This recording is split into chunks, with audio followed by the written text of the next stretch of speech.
mais leur vue est 8 fois plus perçante. Le message c'est la vie, la joie, la paix. Il est à vrai dire ma consolation. Shalom à tous les élus du monde entier. C'est le pasteur Espérant Olivier Ilunga. Que Dieu vous bénisse. Nous commençons par la prière étant debout. Merci Seigneur pour cette opportunité alors que nous voulons adresser quelque chose à ton peuple dans le monde entier. Sois avec nous, ou en nous, ou en ta parole que nous lirons, tout ceci pour ta gloire. Au nom du Seigneur Jésus-Christ. Amen. Et cher public, nous ne sommes pas ici pour des objectifs, je ne sais pas du quel genre, mais nous sommes ici juste pour l'évangélisation. Je crois qu'il y a beaucoup des objectifs qui mènent les gens à beaucoup parler sur les YouTube, à saisir vraiment le média. Mais le seul mobile qui nous y amène, c'est juste les événements qui arrivent, des fléaux qui frappent le monde, alors que nous avons une vérité que nous pouvons annoncer au nom du message étant de la fin, le message de William Branham. J'avais souhaité commencer par la lecture de la Bible dans Apocalypse chapitre 22e, le verset 6. Et il me dit, ces paroles sont certaines et véritables. Et le Seigneur, le Dieu des esprits des prophètes, a envoyé son ange pour montrer à ses serviteurs les choses qui doivent arriver bientôt. Verset 17. Et l'esprit et l'épouse disent viens, et que celui qui entend dise viens, et que celui qui a soif vienne, que celui qui veut prenne de l'eau de la vie gratuitement. Je le déclare à quiconque entend les paroles de la prophétie de ces livres. Si quelqu'un y ajoute quelque chose, Dieu le frappera des fléaux décrits dans ces livres. Amen. Si j'ai lu ce texte biblique, je peux me rasseoir. C'est pour parler de ces événements qui se produisent partout dans le monde. Maladies, coronavirus, choléra, on en a connu des cancers, des sida, et que sais-je encore. Alors, des événements, on pourra voir des oiseaux dans les cieux, on pourra voir des dinosaures et beaucoup de ces choses. Tous ces événements qui arrivent aujourd'hui sont des événements qui ont déjà été prophétisés, pour la plupart dans la Bible, et en particulier mis au clair par le saint prophète de Dieu, William Marion Branham, du message dont je suis ici en exergue pour parler autour. Comme je viens de lire à propos des fléaux, ce que nous pensons être ces maladies qui arrivent, selon des prophéties de ce saint prophète, un Américain du nom de William Branham, que beaucoup prennent comme ils voudront, mais que nous prenons à sa juste importance, à sa juste valeur, un simple serviteur de Dieu qui n'est pas une idole, qui n'est pas un séducteur, mais qui a annoncé beaucoup des événements dont nous avons été témoins. Et ces événements qui sont arrivés au fil des années et qui continuent toujours à arriver, des prophéties déjà annoncées à l'avance. Comme je venais de lire Matthieu 22, il parlait de fléaux. Nous allons encore 1 Samuel 4,16 parce que je vais parler d'un petit sujet que je vais intituler « Pourquoi des fléaux arrivent aux gens sur terre souvent ?» 1 Samuel 4, verset 16. L'homme dit à Élie, j'arrive du champ de bataille, et c'est du champ de bataille que je me suis enfui aujourd'hui. Élie dit, que s'est-il passé, mon fils? Celui qui a porté la nouvelle dit en réponse, Israël a fui devant les Philistins, et le peuple a éprouvé une grande défaite. Et même tes deux fils, Ophni et Phiné, sont morts, et l'arche de Dieu a été prise. À peine eut-il fait mention de l'arche de Dieu, qu'il tomba de son siège à la renverse, à côté de la porte.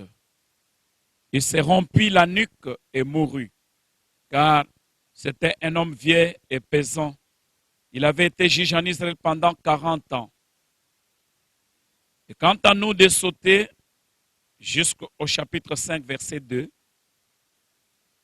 quand la belle-fille d'Élie a pris la mort de son mari et de son beau-père, Élie le sacrificateur, lui qui avait lancé Samuel dans l'œuvre de Dieu, du temps du prophète Samuel, cette femme a eu les précipitations, elle devait accoucher après mourir. Elle a dit, je donne le nom à mon enfant Ichabod parce que la gloire n'est plus. Alors, verset de la Bible dit, après s'être emparé de l'arche de Dieu, 1 Samuel 5, 2, les Philistins la firent entrer dans la maison de Dagon et la placèrent à côté de Dagon. L'arche de Dieu, c'était la parole de Dieu, les paroles de l'Éternel. N'importe qui ne devait pas toucher à cette arche depuis toute l'histoire d'Israël. Un jour, un roi a voulu toucher. Il a été frappé de lèpre. C'est un fléau qui avait beaucoup travaillé en ce temps-là. Et mort s'en était suivi. N'importe qui ne pouvait pas toucher à l'arche. Celle des sacrificateurs. Prédestiné sacrificateur. Pas un aventurier qui va chercher l'argent, pas un docteur qui va cesser son métier ou un homme d'affaires pour devenir sacrificateur, mais on est serviteur de Dieu depuis le ventre de sa mère. N'importe qui ne pouvait pas manipuler l'arche parce qu'il est allé apprendre à l'école comment manipuler la Bible. Mais chacun devrait attendre un appel de Dieu et le temps de Dieu pour pouvoir manipuler la parole de Dieu qui était l'arche. Mais les Philistins étant entrés, ils ont emporté la parole de Dieu, ils ont amené ça dans la maison de Dagon et la placèrent à côté de Dagon. Verset 3, le lendemain, les Asdodiens qui s'étaient levés de bon matin trouvèrent Dagon et tendit la face contre terre devant l'arche de l'Éternel. Ils prirent Dagon et le remirent à sa place. Le fait que la parole de Dieu, l'arche, a été amenée à un endroit maudit par des personnes maudites. Lorsque la parole, le peuple a laissé, a rejeté la parole, l'arche, des fléaux sont tombés. Et là où l'arche allait, ça allait créer des problèmes et des retours.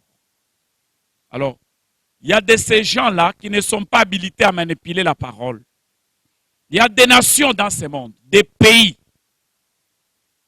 qui sont interdits, qui ne sont pas dignes de manipuler la parole de Dieu. Et s'ils osent se faire passer pour des leaders de la Sainte Bible, la Sainte Parole de Dieu, les conséquences doivent s'en suivre. Des fléaux doivent les plus les frapper. C'est pourquoi mon sujet, pourquoi Dieu frappe souvent la terre des fléaux.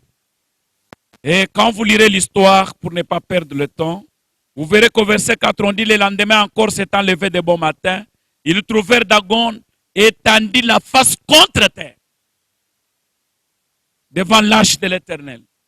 La tête de Dagon et ses deux mains étaient abattues sur les seuils et il ne lui restait que le tronc. Pourquoi? Parce qu'ils avaient déplacé la parole de Dieu vers un endroit où il y avait des interdits. Voilà les conséquences. 1 Samuel 5,5.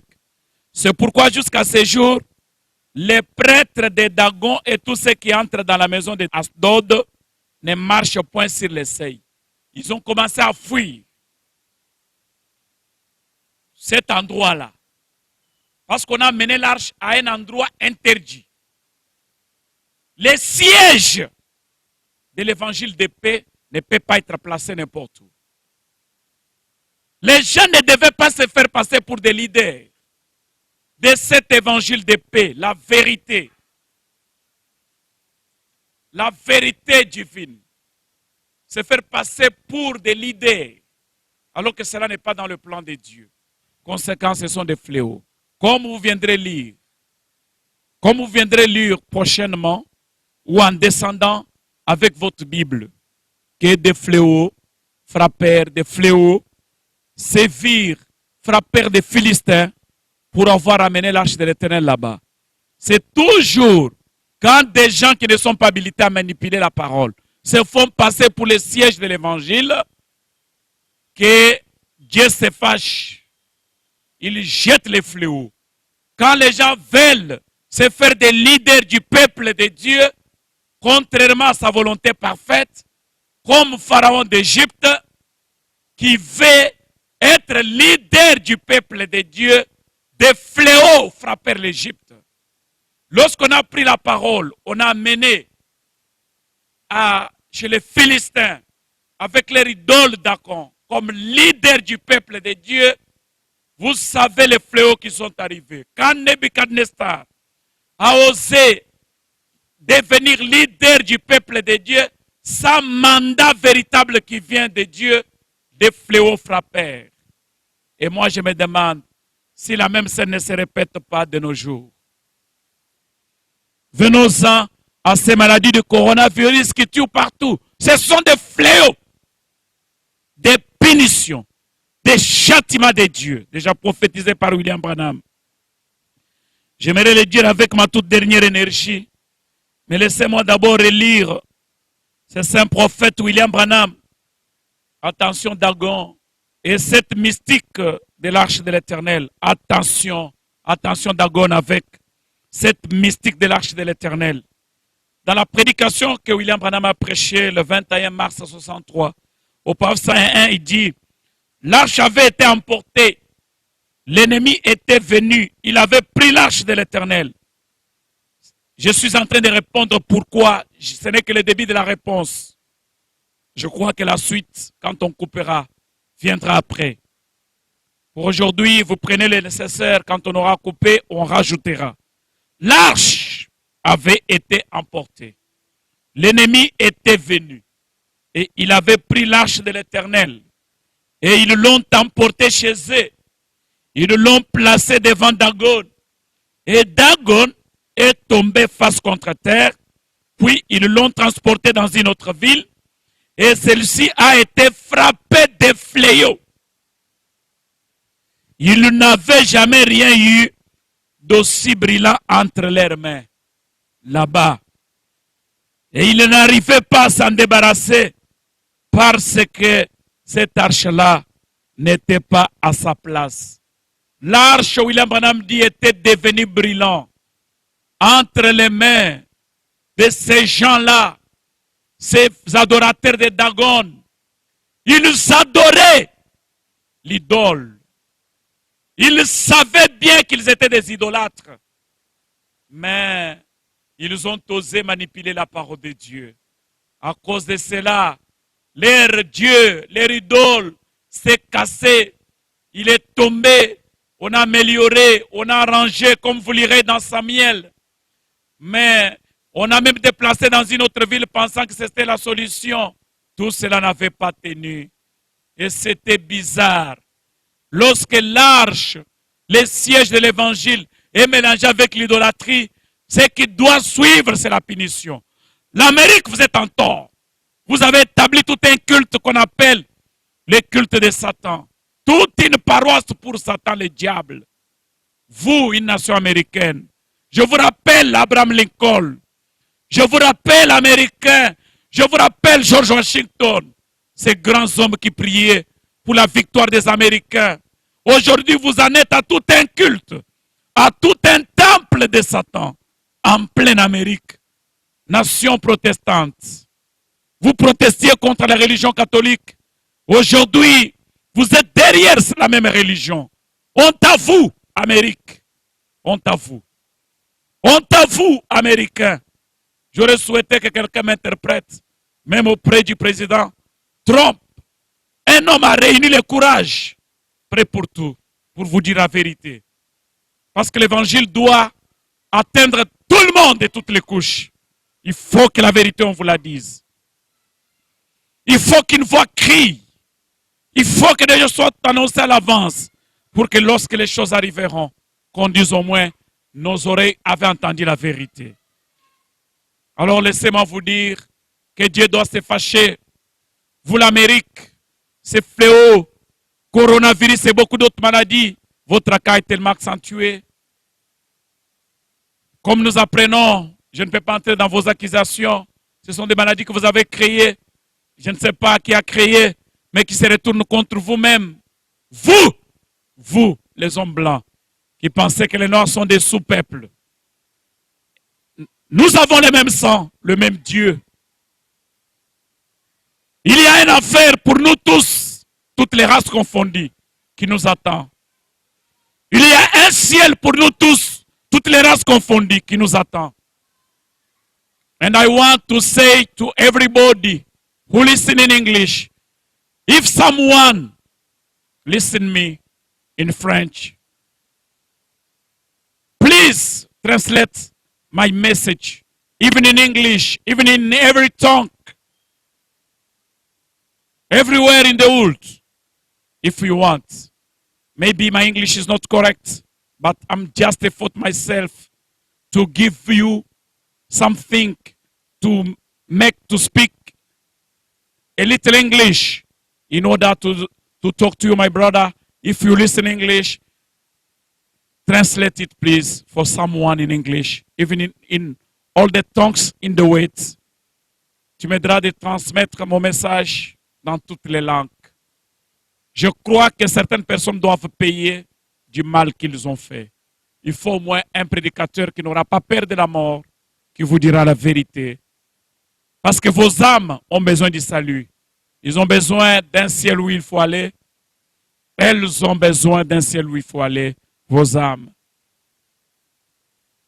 Vos âmes ont un enfer qu'elles doivent bien éviter. C'est pourquoi nous vous disons, nous vous annonçons la vérité. Certainement que ces maladies sont des fléaux qui frappent le monde.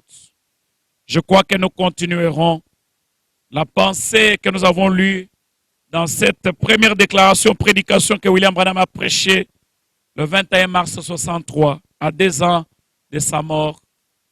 Je répète le 4e saut, au passant est 1. Il a dit, parce que ces gens-là ont gardé l'arche, ils ont déplacé l'arche dans une autre ville, Dagon était tombé, et même Dieu a frappé des fléaux. Qu'est-ce qui est à la base des fléaux, souvent, dans le monde entier? Pourquoi Dieu frappe les gens des fléaux dans le monde? L'une des premières raisons, c'est quand on prétend manipuler la parole de Dieu, mais qu'on a le fétiche, qu'on a la magie, qu'on a l'idolâtrie, qu'on est dans l'occultisme, qu'on entre dans les sciences. Laissez la Bible. L'Esprit de Dieu se fâche et crie. Vous êtes dans la magie, dans les fétiches, dans l'occultisme. Laissez la Bible. Mieux vaut même mentir. Mieux vaut même faire autre chose qu'être idolâtre, qu'être féticheur, qu'entrer dans la magie, dans l'occultisme et manipuler la Sainte Bible, qui est actuellement l'arche de l'Éternel. L'arche gardait les paroles de Dieu. Ce qu'était l'arche autrefois, c'est ce que la Bible actuellement. Ne manipulez pas la Sainte Bible, tout en entrant, tout en étant dans les différents temples des magiciens. Dieu se fâche et des fléaux arrivent. Il y a une solution à ces problèmes. Nous vous en donnerons plus. Je vous remercie, mes frères. Excusez-moi si vous avez vu mon ton s'élever. Ce n'a pas été moi. J'ai toujours été un homme très gentil, très souriant. Mais Voyez, quand il s'agit de la Sainte Bible et de la parole de Dieu, je ne suis pas la même personne, le même Olivier Espérant Ilunga. Comme j'avais eu l'inspiration d'abréger mes noms et de Malachie 4, je suis l'œil de William Branham. Son œil, oui, son œil. Merci beaucoup. Que Dieu vous bénisse. Priez pour moi. Au revoir et bye. Merveilleux. Le message c'est la vie, la joie, la paix. Il est à vrai dire ma consolation.